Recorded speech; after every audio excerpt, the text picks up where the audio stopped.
live stream number, I think it's 4. 4. Yeah, Oh, this year. this year. I was like, what in the world? We got a lot. Time out. We time warped back in time. Nice. Yeah. But yeah, I'm gonna switch to AirPods really quick. Yep. Just to make sure audio is clear. Dude, for sure. I'll just I'll chat and welcome all of the future viewers that will obviously inevitably join this and watch this very inspiring, robust building experience that hopefully we'll be able to accomplish in an hour's time. So, anyways, how's your week been, dude? Yeah, it's been good. It's been busy. Lots of things going on at FlutterFlow, right, as we continue to grow. So definitely exciting. New things on the product side, on the growth side, on pretty much like every part of the team, right, is changing and evolving. And so yeah, definitely exciting. What about yourself? Oh man, yeah. I've been working on a lot of product stuff. Lots of product stuff. Nice. Future things that I want to improve in the product, things that we do every day.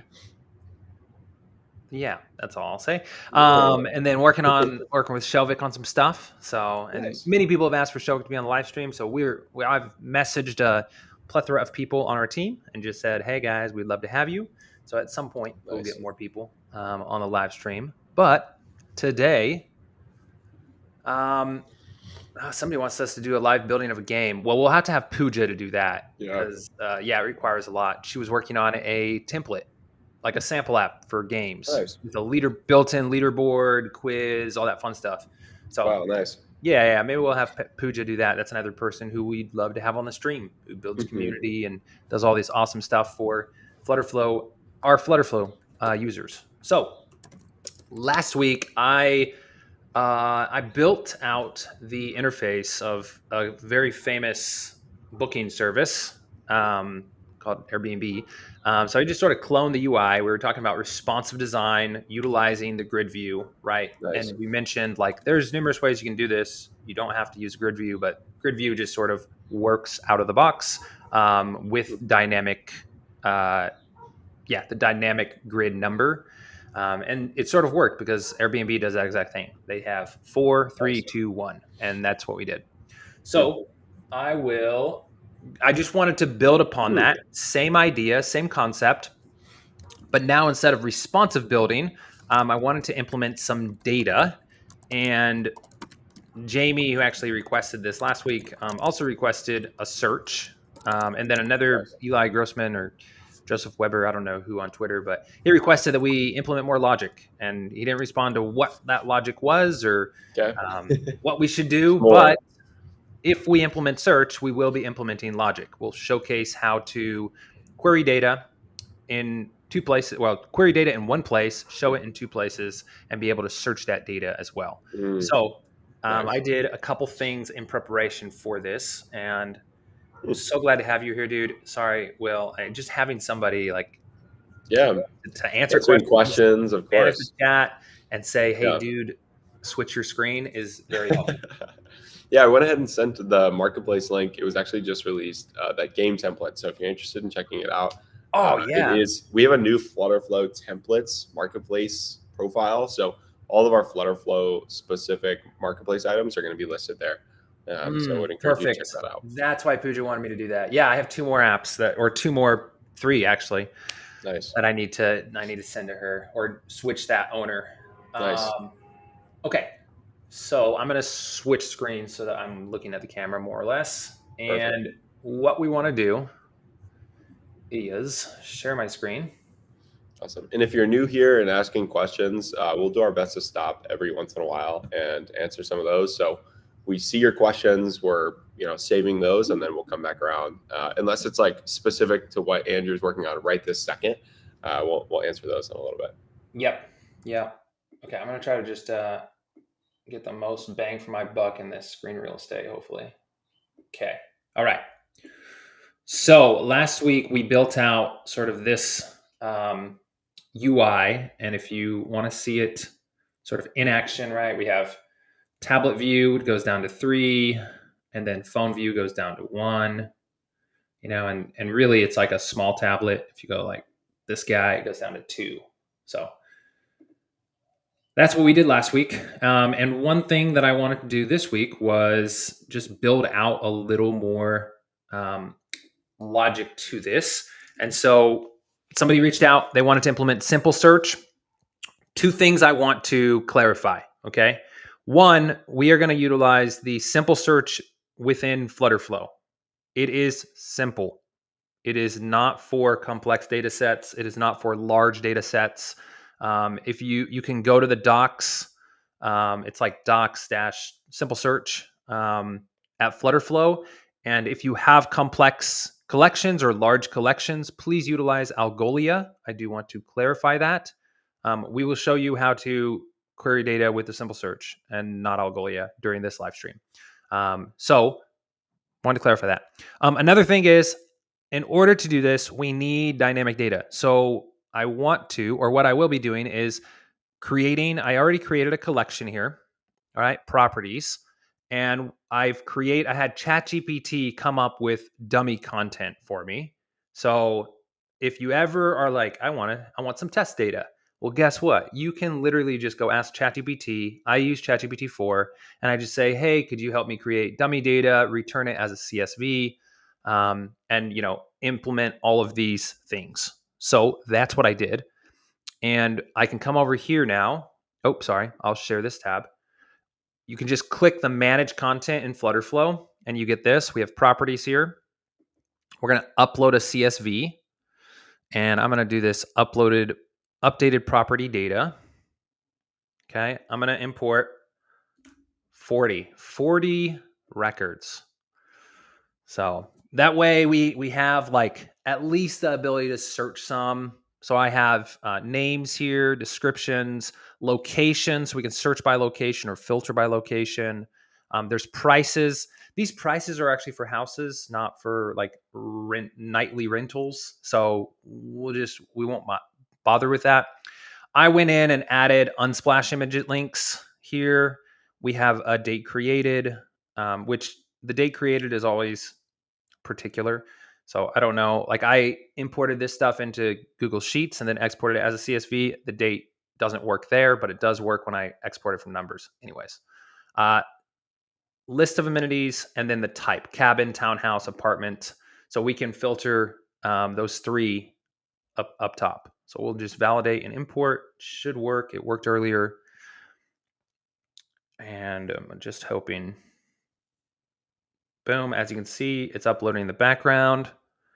I love this feature so much. I was working on an app for a friend, and they had like a bunch of questions, and they created them in a CSV, and I was like, no, don't do that.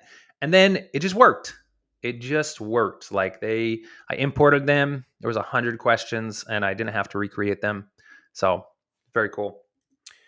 Okay.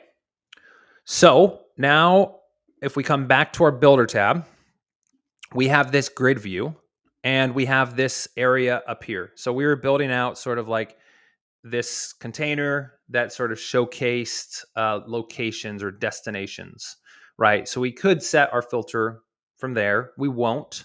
What I'm going to do is I'm going to remove this guy, and I'm going to do a text field there so that we can search. We have somewhere to enter our search query.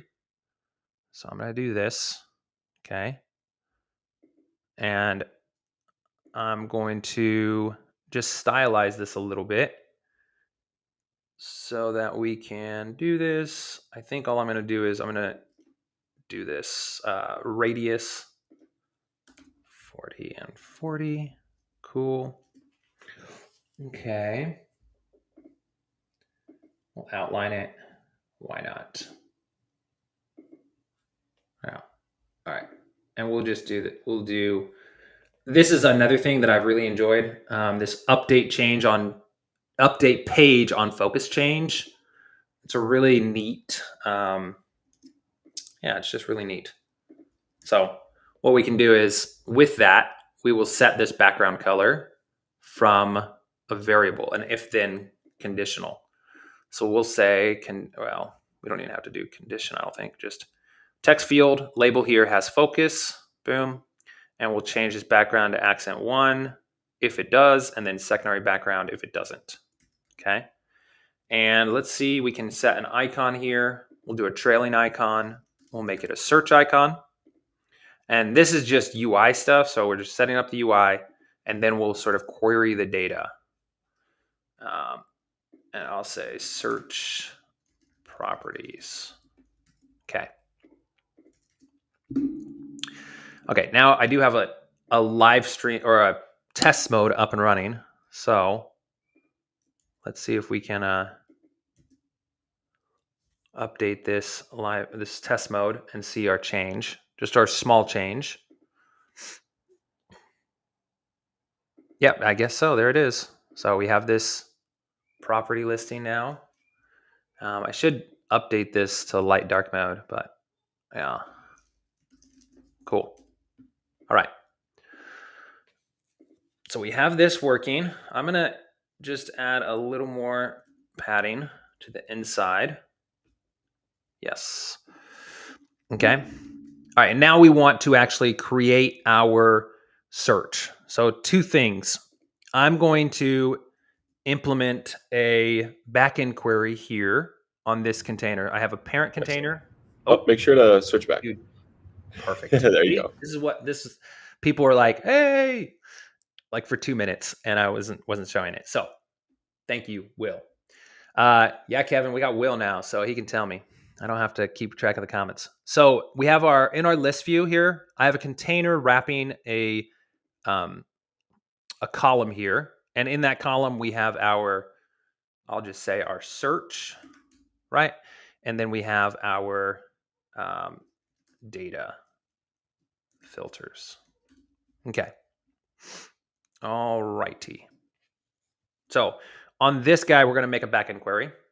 And we're actually going to have it cache so that we don't have to we're not trying to make this a stream.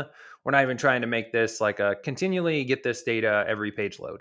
We don't have to, because these properties, they'll just be updated every day or something, more or less. So we'll do a list of documents. We can do that because we're making this query on a container. So it's not going to make dynamic children, right? It's just going to be a query of list of documents. We can order these documents, by date created, let's say, and then we'll make it a single time query.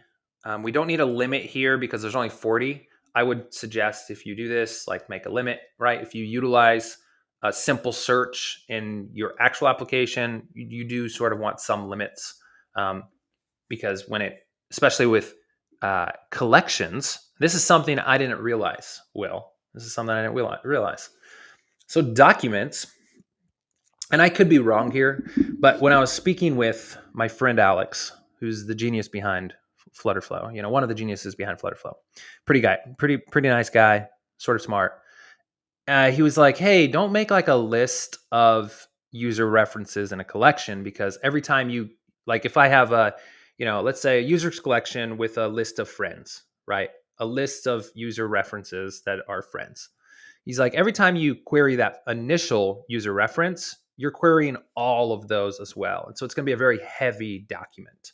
I was like, dang, I did not realize that document contains all of that stuff. Now I could be wrong of the nuance there, but he was saying that it's really heavy when you do that, which is why subcollections or collections that reference. So like we were trying to create a friends collection, right? Like, in FlutterFlow. And one of the developers was like, "Oh, do it this way. Just have one collection, the requesting friend and the friend that is being requested, more or less." It's hard to name those things. It's like, I'm requesting to be your friend. Anyways, it just worked. We have that. We're going to make it a sample app. I won't spend too much time there, but all of those things. So yeah, when you have a large collection like this with images that are also large, doing search can be really dangerous, because you're like, you're querying all of this stuff. So interesting. Okay. So we have our backend query. All right. And we did this on the container up top, and we wrapped this stuff in a column so that we could also access that query from this text field. Because what we want to do now is we want an action on this query. So we're going to do on submit. Yeah, we're going to do on submit, and we're going to do simple search on device. Okay. The search type is going to be documents because we're getting those documents from this query here, right? And we're just going to update that. We're going to search by name, description, and location. And the search term is just going to come from this little text field here. Okay. We have a max result. Also amazing, right? Utilize that. We only have 40 records, so we're not going to set this for now. Okay. So this is how you set up the search query. But how do you view that data? So there are two things that we want to do. First, we want to create a page state here. The page state is going to be if the search query is active, if it's set or if it's not. Okay, so we're going to say search active. And I'm going to make it a Boolean. And we're going to make it nullable. And we'll just set it to false by default. Okay. And then what I want to do, I'm going to open this data table here. And this grid view, I'm going to do this grid view. And I'm going to, right now it's shrink wrap. I'm going to try to filter this or wrap this in a column. I don't know if I'm going to, or we'll just wrap it in a stack. That'll be possible. Okay. We're going to have two views, right? When you don't have a search active, you want to see all the documents, right? All of the documents associated with this filter, the apartments or cabin filter. And then when the search is active, you just want to see those that match your search result. Okay. So we're going to have two grid views here. We're going to have one, all listings, and then we're just going to duplicate that. We're going to duplicate this guy, and we're going to make this one search results. Okay. Now we have all these property cards here. We don't need them. We're going to remove them. Oh, did I remove? Oh, I did remove. Okay. Sorry. We're going to just remove these guys. Yeah, because we're going to set these children dynamically. Same thing here. We're just going to remove all of these because we're going to set both of these things dynamically. All right. So all listings, let's go ahead and set dynamic children. We're going to say all listings. We're going to set the property documents here, and we're going to save. Cool. Now we're showcasing some dynamic data here. Same thing for search results, but instead of setting the dynamic data from the properties document, we're going to set it from the search, the simple search results. So we're going to say search results list and simple search results right here. We're just going to confirm that and save it. Perf. Okay. Now we did set our page state, right? We have a page state, search active. So we want to conditionally show and hide these two guys. We're gonna conditionally hide this. We're gonna say if page state is active and then is false. So opposite. Perfect. Same thing here. We're just going to show it if page state. I'm hoping I'm not going too crazy fast. No, there's a good question here, specifically why you're using a stack versus a conditional builder. I think technically you could use both in this case. Yeah. Andrews is using a stack here, but you very much could use a conditional builder. Yep. But obviously have the conditional logic. Just make sure you set it up properly depending on which one you use. Exactly. Yep. Yeah. Very good question. It's like 6 of one and half a dozen of another, for me. Depends on, like, conditional builders are very beneficial when you have more than 2 conditions, I think. And I just use a stack if it's like 2, typically. It's not always. There's sometimes where I use conditions, or a conditional builder. Okay. So we have both of these. And sorry if I'm over explaining or whatever, but hopefully I want to make this clear. We have both the search results and all listings. We have them based off a condition, but that condition is the page state. So we have search results, but when we set the search results, we also want to update the page state because we need to change that list view. So on this text field, we're not just going to make one action, we're going to do two actions. Okay. We're going to say update page state, rebuild current page, search active, and we're going to say equals true. Okay. And then another thing you can do is, what I like to do is just set like a icon button next to this search. Okay. And this is going to be our clear search. Well, actually, I'm sure that Airbnb has this, but we'll do just a clear button instead of just an icon button. We'll say, and those that keep asking questions, we will get to those. I'm just waiting for Andrew to finish up this search, right? Because I don't want to cut it in the middle, since this is a longer process. So we're going to wait until this is finished up. And then again, we've got about 15 questions pinned. So we'll quickly jump through some of those. Cool. Perfect. That's great. Okay. This guy is going to just clear the search results. So we are going to update page state back to search active, right? Search active equals false. And then we're also going to clear that text field. So clear text field 1. Perfect. And then also we are just going to conditionally hide this to only be active when the page state is search active. Okay. You want to see if this works?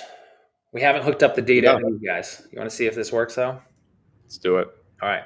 We're going to come over here. Drum roll. We Yeah, need a drum roll. Drum roll in the audience. Start sending the drum emojis. Yeah. I mean, that was like 15 minutes, maybe 10 minutes of actual building.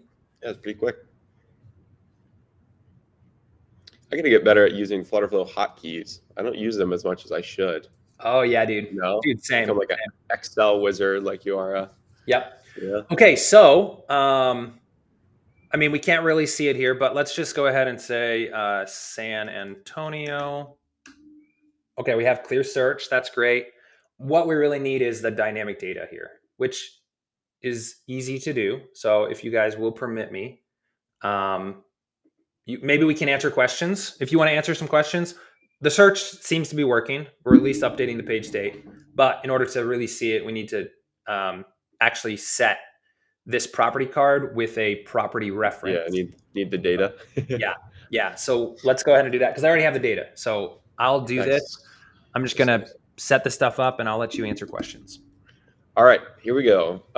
From the top here, we got a ton of questions, so we'll jump through them. And if I didn't answer your question, please just type it back in the chat. I'll make sure to start and answer it in the future. The first one, is there a limitation to what we can build in FlutterFlow? That is a great question, very broad, but yeah, what we want to be really honest and upfront about the platform, because I think it's unrealistic to say anything ever could be built with FlutterFlow, right? Yeah. So FlutterFlow, keep in mind, we are using the Flutter framework. So there are some things like, let's take an example, like if you wanted to make a wearable specific application, there are a lot of workarounds you would have to do. Like if you wanted to make something for an Apple Watch or something similar, there's a lot of workarounds you would have to do in order to actually accomplish launching an app of that type. Another example is an Apple TV app.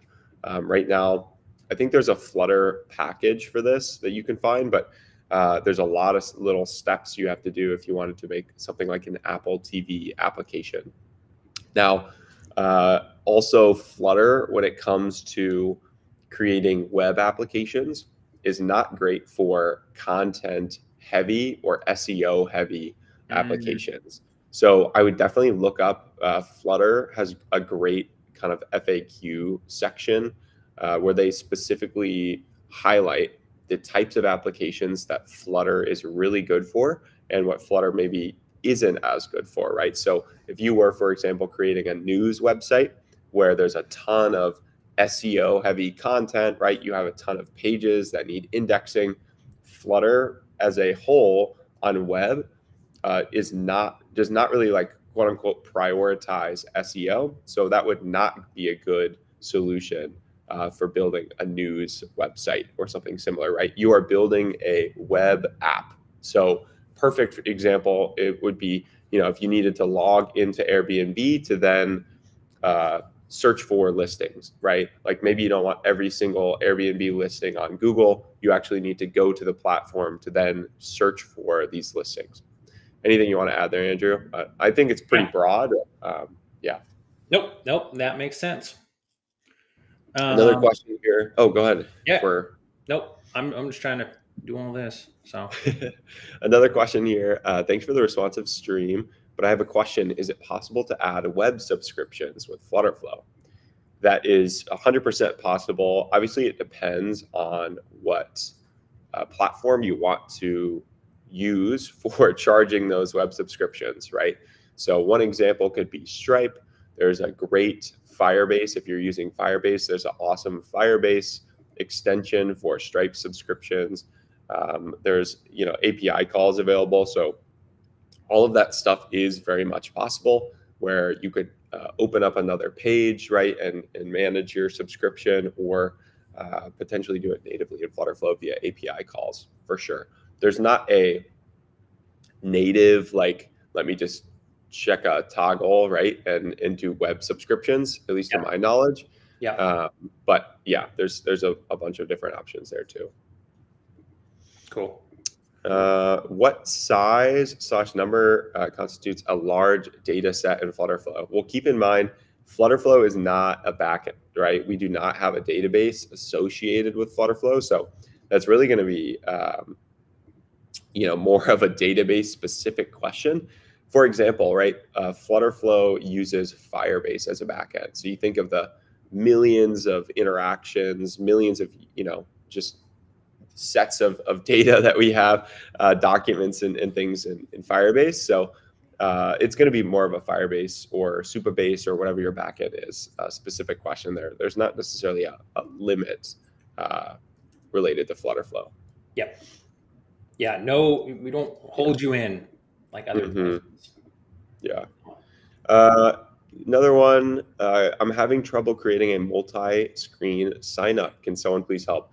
I would definitely recommend, if you're having trouble with a sign up screen or like the authentication process, check out some of the flows that we have in FlutterFlow. Andrew has created some wonderful flows that we'll actually be highlighting a lot more over the next few weeks through videos, content, blogs. So would encourage you to do that. All you have to do is just select the flow you want to add, and it automatically adds all the pages. They're all pre-connected.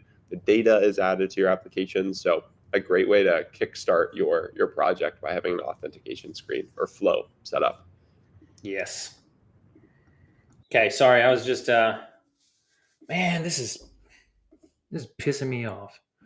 Taking a while. Dude, I don't know why. We got a lot of questions, so I know. You just keep answering them. All right, on the search results. Yeah. All right. How did you achieve a perfect, Andrew, do you hear that? A perfect responsive design like that?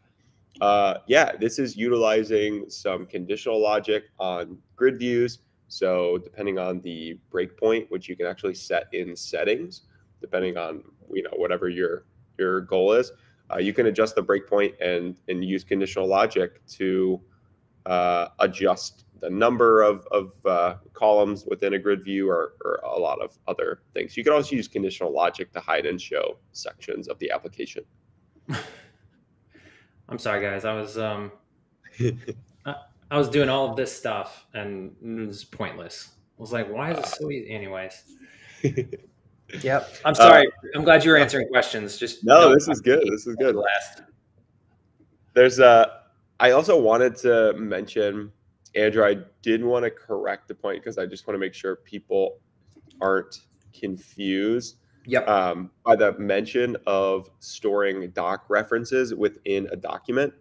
Yeah. To Yep. confirm, just to clarify, if you store doc references within a document and you query the document that contains those doc references, it does not query all the doc references within that document. So I just wanted to clarify that because I didn't Yes. want people thinking that, because at first that's how I understood it. So I don't want people thinking that you can't store doc references in a document. That does not count as multiple reads. You would Reads. only It's just, read. yeah. Yeah. It's like a heavier, or from my understanding, a heavier Mhm. document, whatever that Nice. is. Yeah. No, that makes sense. That makes Yep. sense. Um, Yeah. Sorry if I wasn't clear there. Okay. no, that's good. Last thing before we jump in, Algolia search or complex search. Yep. Someone asked about complex search. How do you implement it? I would use Algolia. Yep. And we have an Algolia video that goes over a lot of different options. We show 3 ways to implement Algolia search.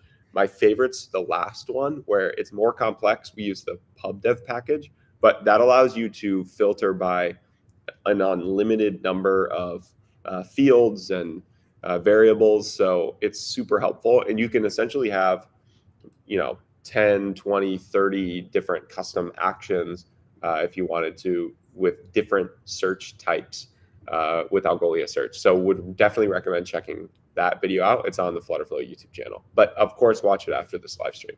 Yeah, totally. All right, dude. We got it to work. So, I'm just saying, got it to work. Okay, I'm gonna come in here. Was I showing that? Did you guys see that? You guys saw the search, right? Well, anyways. Yes. Okay, cool. We'll do this. We'll do property listings. I'm just gonna cache this stuff. Again, 40 documents, not terrible. So we're just gonna cache that just so that we don't always have to read stuff. Hopefully we remove the loading animation that we had. Also, I just implemented like a custom shimmer animation for the first time, just like over an image. Man, it's so nice. Nice. So Nice. Quick nice. animation, right? It's a Yeah, new feature that we launched, just a a few weeks simple ago? animation. Yep. Shovik, shout out Shovik. Okay. So what we're doing is we are searching. This is great. And this is the first step. So I think Jamie also wanted to filter. So we can try to filter these queries based off of cabins, apartments, and townhouses. So actually what I should do is in this date, I should showcase what type it is, So we have a bunch of types. Yeah, this is looking a little better here. So our search does work. So I will do, well, let's just do Dallas, right? Because we're searching locations. And so as you can see, we have this, and not bad. It's not bad. It totally works. We have Dallas up here. Well, we can showcase those. So we're going to venture a little bit away from Flutter, or from the clone that we did, right? We're going to venture a little bit away from that just so we can see some of these tags. So in this guy, what we want to do, we'll do property documents, and we will do location. Okay. So that'll be our location. And then we will wrap this little image in a stack, and we'll put a tag over it. It's going to be really cool. We're going to just do infinity height. I'm going to do a little container here. We're going to make that container 44 pixels tall. And there's a quick question I want to answer too, because just a clarifying question. So someone said the large data set was specifically around the search types. So when to use simple search versus Algolia.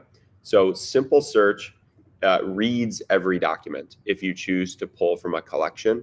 So keep that in mind. Like if you had 100 documents in a collection and you did a simple search, then Firebase, we have to read every single document in that to know what is within the document and then perform the search. So if you had thousands or whatever, thousands of documents, and every time you search, we're loading all the documents, searching through them all, it's really bad for performance. That's why simple search is great for like looking for specific strings and a list of strings. Or if you add 10 documents, Algolia search is going to be better per se. when, keep in mind, Algolia indexes all of the data. So it doesn't count as a read per se through your entire database because it's just looking through the index data. And then you'd be able to perform a search across like multiple fields, similar to simple search, right? So you could search through the description and the name and the price, all of those things. So we'll definitely check it out. We have videos on both on our YouTube.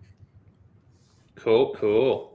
Awesome. All right, another drum roll. Here we go. Another drum roll. So I added the apartments, right? And townhouse, cabins, and I'll try to sort of filter these guys by these, or at least sort them maybe. But it works. So we can do, apartments. And that doesn't work. Oh, okay. Maybe we're not doing type. We're not searching type. That's why. This one is a chic urban apartment. So we're searching location. So if we come back here to our search, we're going to see what what string. Yep, not even type right here. If we just turn that on, we can search all 4 of those. Perf. Hey, I'm nice. Okay. I'm happy. We have simple search. It works. I will publish this, Nice. and that way people can showcase it, or people can see it as well in action after this. This is a clonable project. I will also include the property listing, so the database essentially that I have, and that way people can clone it and also use the database stuff. So now, barring any other further questions or something I need to do, let's see. Early to arrive. Jamie wants to say there are nightly prices you get comfortable with after raising a 25 million Series A. Yes, exactly. These are quite expensive nightly stays here. I pinned a bunch too if you're interested in answering some of those. I mean, there's a bunch, probably 10 to 12 more. Yeah. So. All right. Okay. E-com. Okay. Yeah. Pescado. So this guy or girl, could be a girl, or them or other. Sorry. Anyways, I have an issue in e-commerce cart functionality using your e-commerce template. Cart is not personal. Everyone who signed in can see somebody's cart. How to fix it? Okay. Don't use the e-commerce template. Remove it. It's old. It's old. But I think the issue that you're having is maybe you're basing it. So app state is a local storage, right? Will, don't let me say things that are wrong. No, that's right. They're probably using app state and it's persisted. So yeah, and it's persistent regardless of who's logged in, whatever browser that is. We probably need a user data element within that. But I mean, for majority of places, it works. So. We have a flow for this. Just to verify what that is, right? If you were building out an e-commerce tool with a cart per user, you'd probably want to store that information in Firebase, right? Or Supabase or your database, because if you're really trying to take it to the next step after just the simple like e-commerce cart functionality, you could build out various functions, various cron jobs is what they're called, which would check for how long something's been in the cart. And then you could send them an email, right? And say, hey, you have 5 things left in your cart. Do you want to check out, right? This is a very familiar experience if you've ever done like online shopping before. Yes. Okay. 2:30. Okay, I'm just updating some of this so that we can see this also works responsively. This search also works responsively. So, I mean, obviously, right? We're just showcasing the same UI that we built last week, filled it with data, and we are now just searching that data. So we have 3 across here, and we can say like El Paso or El Paso.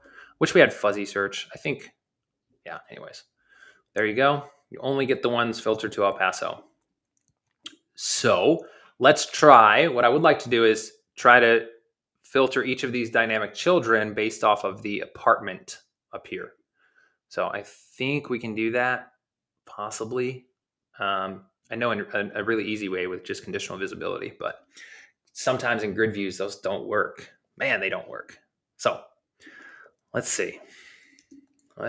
So cabins. All right, let's go to cabins. We'll go all listings. We have dynamic children here, max items, properties. We will filter list items. Okay. Filter condition, item and list, get property document. Oh, no. Let's see. This is where all of my, okay, yeah, let's see. Condition. Yeah, condition. All right. This is what we want. Condition, item and list. Let's see if we can get this. Yep. Cool. Type, right, equals cabins. Oh, I think this is going to be really nice. I think that's really going to work. Cool. It's pretty janky at the start. All right, so we'll just filter items. The condition will be if the search, this is the search results. So we're going to say this. What did I do actually? See, this is the whole thing. Item and list. There it is. Get property document. Type equal to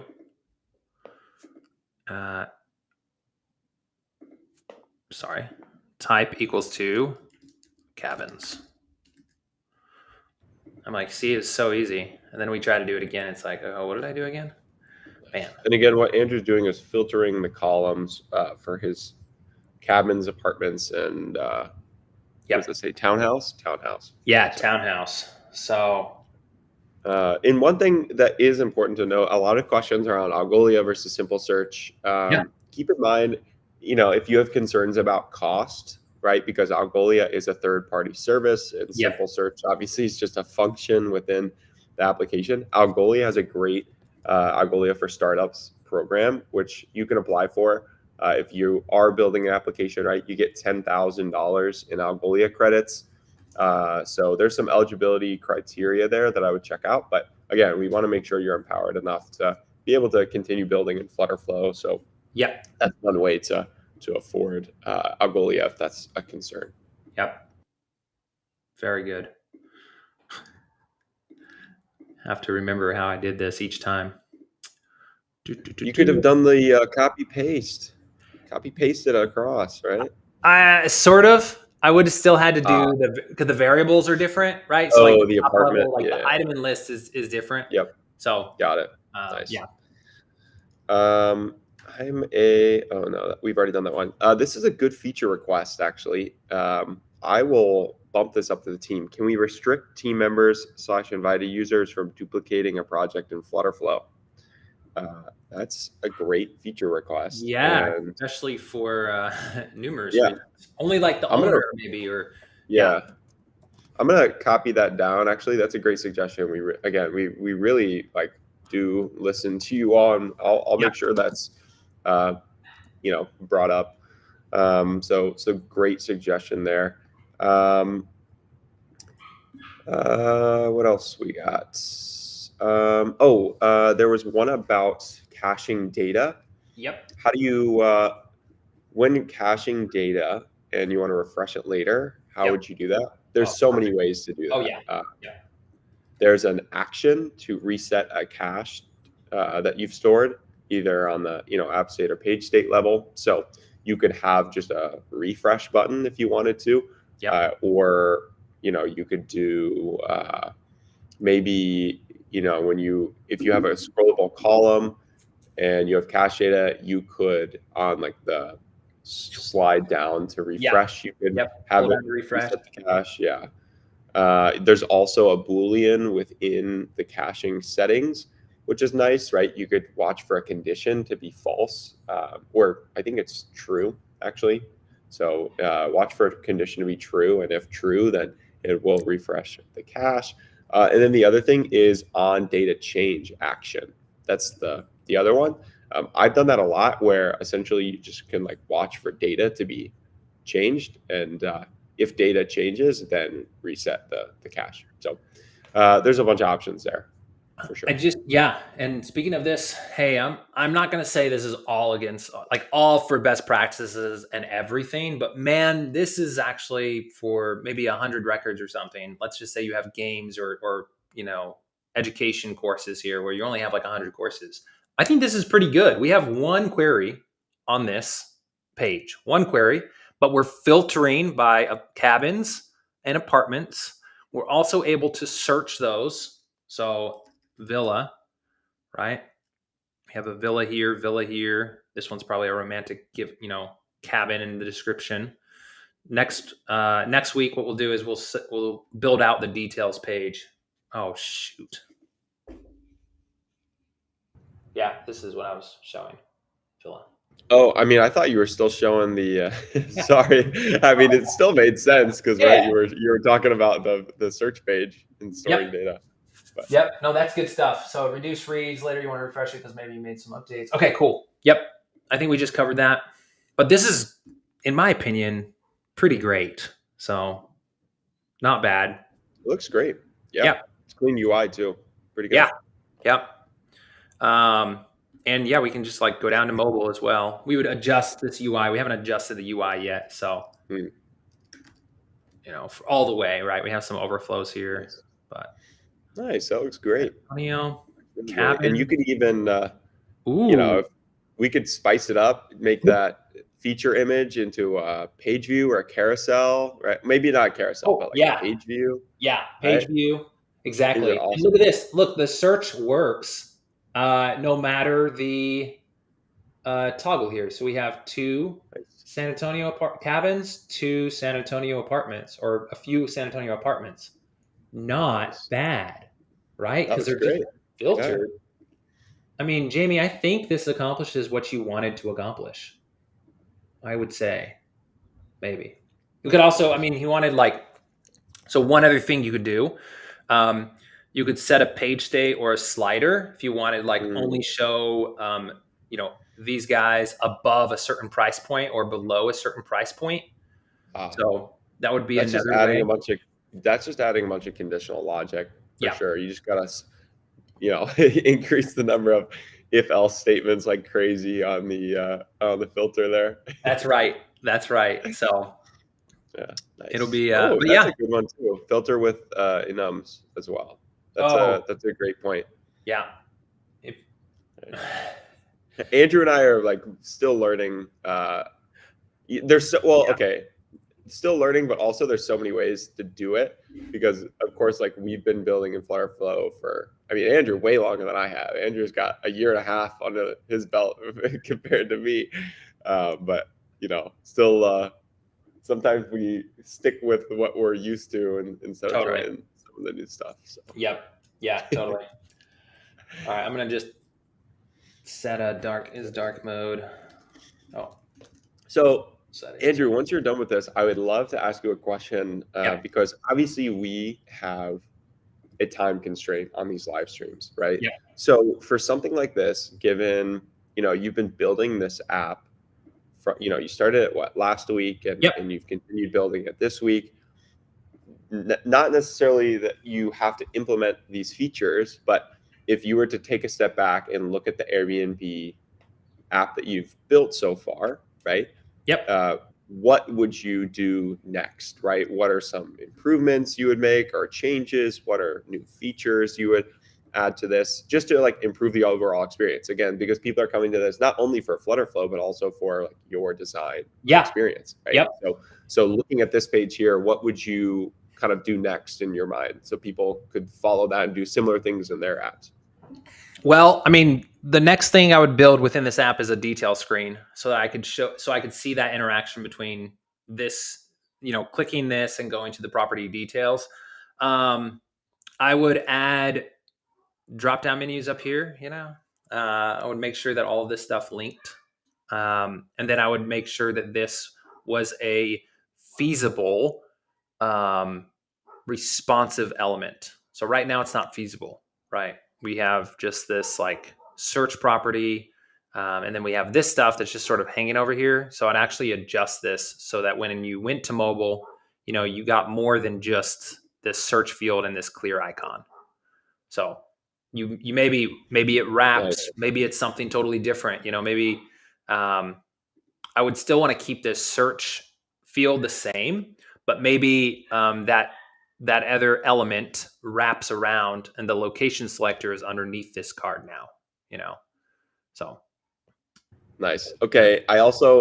Let's get into the nitty gritty stuff too, because a lot of people there's so many features that, again, we've implemented that are so small. For example, backend query loading states, like loading components or images. Oh yeah. Empty list states, right? So if Andrew were to be searching through that list, you should definitely have a empty list state. So if you search for something and there were no results, it's not just a blank page. It has an image, or you could use the empty list component that Andrew's created as a template, right?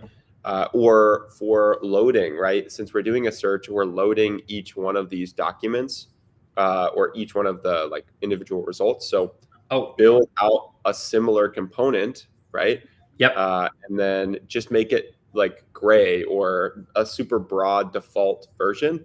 And then that could be the loading state, right? So exactly. The loading, it's not just a circle, it's a very similar looking post, and then the image appears and the text appears. Let's do it right now. Empty property. And we'll just trying to think of different small things that improve your app, right? Because again, we've implemented so many features that it's more of okay, what order do we do it all, right? Yeah, exactly. So what we'll do is we'll set all of these to have a 8 pixel border radius, which is what everything else has. We'll make it our alternate color here, just so that it's a little darker. I think we have our primary background color here, but we'll just do this. And then we will duplicate that. We'll make it a little smaller, 44. We'll add a little bit of spacing in between each of these elements. And we'll just do 100. We'll set this to the far left.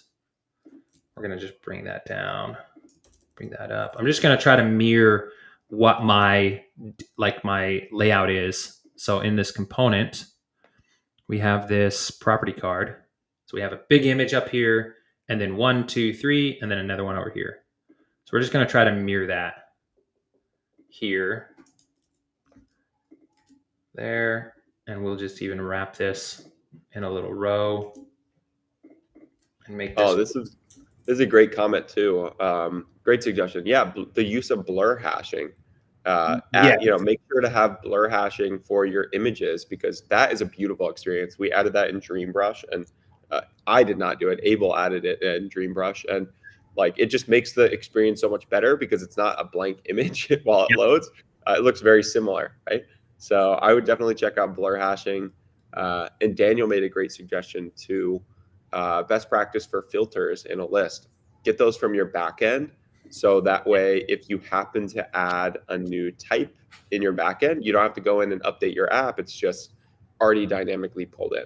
So, all right. So we have this little guy. It's sort of a mirror image of this in one way or another, right? It's just going to be in a grid view too, so it's going to adapt to whatever it is. And then what I did was, instead of going through and setting an animation on each of these containers, I just set the animation on the column itself.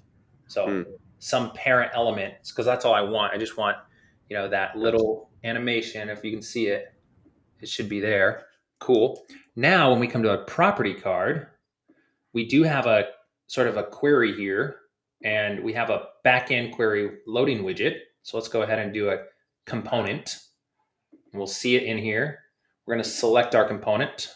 We're going to say empty property. That's it. That's all we need to do, I think. It should be good now. So let's go and see if this works. Nice. Make sure to show the other pages. There you go. Yep. So we had some little circular loaders, when we would search or when we would scroll.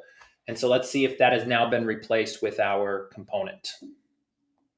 It's amazing what even just that little thing, that little skeleton loader can like how much that can improve the user experience. Mm-hmm. So Yeah, I mean, like if you go to LinkedIn, you go to YouTube, all those little loaders. There you go. not Yeah, you can bad, kind of see it, not right? bad. It just indicates that something's loading there versus a spinning circle, and you Yeah. know what the shape is. Yeah. Oh man, I'm like, oh, this is great. Yeah, exactly. Maybe. Oh, you know what we need to do? Okay, so one thing that the blur does. Um, sorry, this is what I did on my other one too. So one thing the blur does is it basically makes this like a clipping. Sorry, I'll go back to it. Sorry. It makes this like a clipping mask, so you can't actually see this unless the shimmer is happening on it. And so what I did for my other one, okay, this is a Wait, little hack. what? Yeah, Wait, yeah. what did you say? So Like, repeat that. I'm like, wait, what? Whoa, whoa, yeah, whoa. give me a second. Give me a second. That's pretty cool. Yeah. So what I'm going to do is I'm going to add a container here, and I'm going to set the opacity of this to like 0.3. And I'm going to just expand this because it won't break necessarily. And then I'm going to add my animation on here. I'm going to say loop animation. Okay. Let's see if we can adjust this. Maybe. Well, we'll see. Okay. So the shimmer here, it only happens like, okay. Well, you can't really see like the skeleton version of it unless it's shimmering. Interesting. Didn't know that. So what I did for my other one, which I think this is so much better than those spinners. I mean, just so much better. Oh, Hmm. sorry. Um,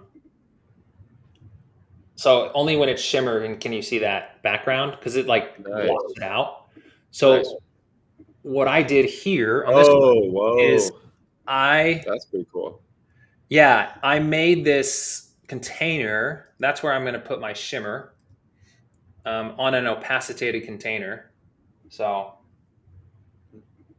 yeah, we'll see if this works. We'll just see. It may not, but it did work on mine. So I used like an image and I did my shimmer animation. So instead of building it out like that, I actually made an image for my empty list view with just like, the skeleton of that.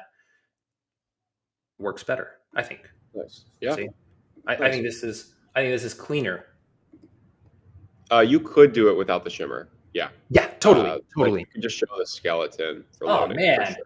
I mean, but this is, in my opinion, so much Yeah, cleaner it's than great. even what we had before. You know? Oh yeah, for Yeah, sure. And there's again, like that's just a small thing that sometimes you forget about, or um, oh yeah, I mean that was just an animation Andrew added, the shimmer. So you would just delete the animation and you would keep the skeleton of the containers. That's all. yeah, yeah, Yeah, exactly. it's just a new animation style that we've added. So Oh, dude, this is gonna be cool. I like this a lot, actually. one thing that, if you don't mind, I want to shout this out simply because I feel like there's so many similar people on the live streams that are all building complex applications. They're asking really good questions, right? We typically have a lot of quote unquote FlutterFlow pros here. Yep. So I definitely would recommend looking at the FlutterFlow Experts program. If you're passionate about building, if you're passionate about building for others, right? If you're serving clients, whether that's an agency or freelance, we're definitely working to expand that program. So would recommend, again, we have like the same people, all pros, all asking really deep, knowledgeable questions about the platform, right? Optimization, performance, best practices. So would encourage you to check that out for sure. Just wanted to shout that out one time because I think sometimes, people forget about it too. Yep. Cool, dude. This is actually here. We can showcase our faces again. So I think that we wait. Why am I not able to? Oh, maybe it's There you go. Yeah. I just had it maximized so we could see your page. Too cool, dude. I think this worked. I think we I accomplished think what it we looks wanted. pretty good. Yeah. Looks pretty good, I'll say. Yep. I like it. I'm going to utilize it. So Nice. I'm really glad this worked out. Nice. Yeah. That shimmer effect, man, it just adds so much. Like improve your user experience. Don't get a bunch of circle spinners, Yeah. Utilize that. Be good. And deliver amazing experiences to your users. So One last question, if you don't mind me answering it, because it kind of funnels into some stuff we're working on. I don't want to give too much away. Andrew, I'll let you touch on this too. But there was a question early on about performance. Sometimes FlutterFlow gets a little laggy when I build with it. How can I fix this? So FlutterFlow is a Flutter app. There's a lot going on. So if you're building with Flutter on the web, at some point, obviously, there's a ton of data stored, right? So sometimes like refresh your cache. That's one way to increase performance. But another way is by using the Mac app, right? And then something else we're working on, actually two things we are working on. One of them, Andrew, do you want to share the other app that we're working on and hopefully launching soon? Windows. Is that the one? Windows. We're waiting on some Flutter dependencies, but yeah, it's coming. It's coming. Nice. So we're really excited for that. Obviously, FlutterFlow for Windows coming soon, but FlutterFlow for Mac is available right now, so you can download that. The performance is significant. Yes. Speed. Now, there are some things that you can't do. And go ahead, Andrew. One other thing to note, like just web apps in general, right? If you use Figma Online, and you have a large project, it's gonna be slow, right? Sketch, like any web app you use online, it's gonna slow up. So one thing that helps, remove old tabs. Don't have 50 tabs on Chrome open, right? That's a computer performance issue, right? I'm guilty of that. There are so many ways, shut down your computer, restart your computer every now and then. Like it's not a FlutterFlow issue. It's sometimes your computer issue, sometimes your browser issue, sometimes the cache issue for every other tab you have open. All of these things play into performance. So, and it's not a perfect tool. It won't always be great at performance, right? Especially when you have a project that has 150 pages or something. So build, we're working to solve for those use cases. I talked with a user, had 120 screens, and it was a web app only. It was like only a web app. I was like, dang, man, optimize those bad boys. Yeah. But all of those things will help improve your performance. Just have when I'm building, I close out Sketch and Figma and Dropbox. I have Dropbox sync in the background typically. I close all that stuff off. I basically quit all of my larger applications, and I have 3-4 Chrome tabs open when I do this live stream because I'm also streaming. So it affects my performance, right? So all of those things is going to be, very important. And we won't share the last one. We'll leave you with there's something else we're working on. This is going to be fun. Everybody will love it. Yeah. It's not a Vision Pro app. Don't worry. It's not a Vision Pro app. So don't spread rumors. It's not a Vision Pro app. But we're working on something else. One last question right here. This is a good one. Can I do freelancing when using FlutterFlow? Yes. Get good at FlutterFlow and you can freelance to your heart's content. People are looking for experts in FlutterFlow to help them build their apps. There's not enough of them. There's not enough people that know how to build scalable applications in FlutterFlow, period. Yeah. We had someone, we'll be releasing some case studies around the experts. We had an expert say that they had to increase their rate 5 times over the course of 2 months because of the number of leads and inbound they were getting. This is a agency on the FlutterFlow Experts program, but just from freelancing in general, right? So to Andrew's point, watch his live streams, watch FlutterFlow University, read the documentation, learn FlutterFlow in and out, and it's a great career opportunity for sure. It's a great career opportunity. So it's only, and this is the beginning. This is literally the infancy. Yeah. I mean, it's only going to get better. So guys, thank you so much for joining. So glad this works. Everything works. We'll see y'all next week. We'll build out some more UI specific stuff and some logic. So Nice. yeah, thank you also for the input on, how to utilize backend stuff for filters and everything. So yeah, Yep. all of that stuff is very beneficial. Having all of you guys join and just partake in the dialogue. Will, thank you so much for answering questions and keeping everybody engaged. It's amazing. So yeah.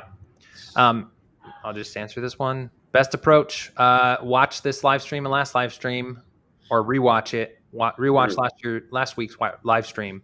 There's multiple ways to tackle responsive apps. See. Wix back. No, don't learn the Wix back.